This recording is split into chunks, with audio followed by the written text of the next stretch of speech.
when it comes to personal defense while hiking in the backcountry, everybody seems to have their own opinion. There's a lot of information out there, a lot of books written about it. So really, in the end, it's your choice. But I wanted to give you more information about the weight and the cost of some of the options that you might have for personal defense while in the backcountry. I had a bad experience several years ago involving a bear in Yellowstone National Park. Before this experience, I slept like a baby in the woods, and ever since then I've had some trouble.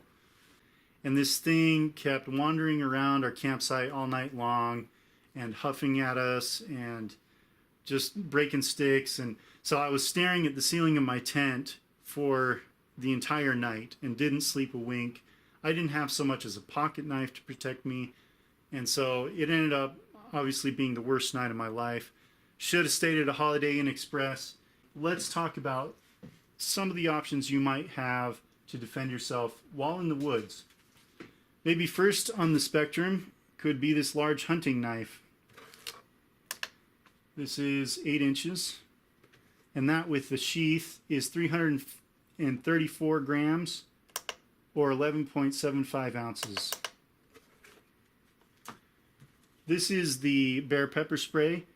It contains 7.9 ounces of the pepper spray mixture. With the sheath and the bottle and everything, it's actually 344 grams or 12.1 ounces. As a side note, a lot of the bear books I've read recommend you carry the larger of the bear canisters because there are incidents where bears have been sprayed and they've gone off and tried to wipe off their face or whatever, and they've come back and tried to continue to attack people. So that does happen. This is still a very effective tool, but it's your guys' choice. Next, I'll show you that this is unloaded. This is the Ruger GP100 357 Magnum, 3-inch barrel. And one choice you might consider for this is 180 grain hard cast bullets. So 6 of those altogether. That's 146 grams or 40.45 ounces.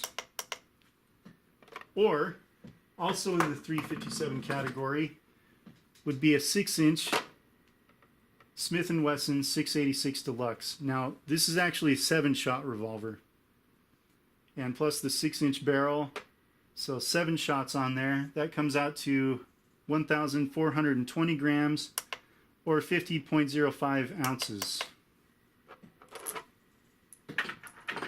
Something that's ballistically similar to the 357 Magnum is the Glock 29 short frame.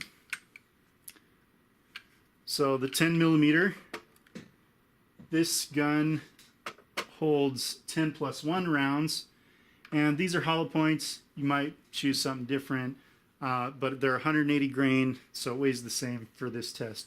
So this is 11 shots, the Glock 29 short frame, 951 grams or 33.5 ounces.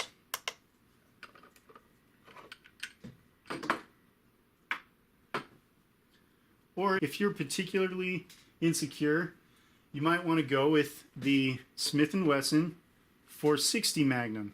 Now, interestingly enough, if you've seen Jurassic World, this is the exact gun, the 5-inch model, that the character Barry carries. Barry is the guy played by Omar Sy. He's like the assistant raptor trainer.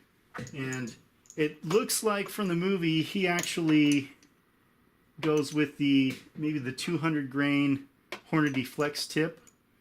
May not be my first choice for dinosaurs, but hey, you know, I'm the expert there.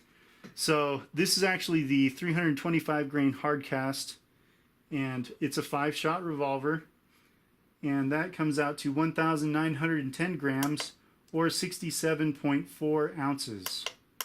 Bam! That's heavy.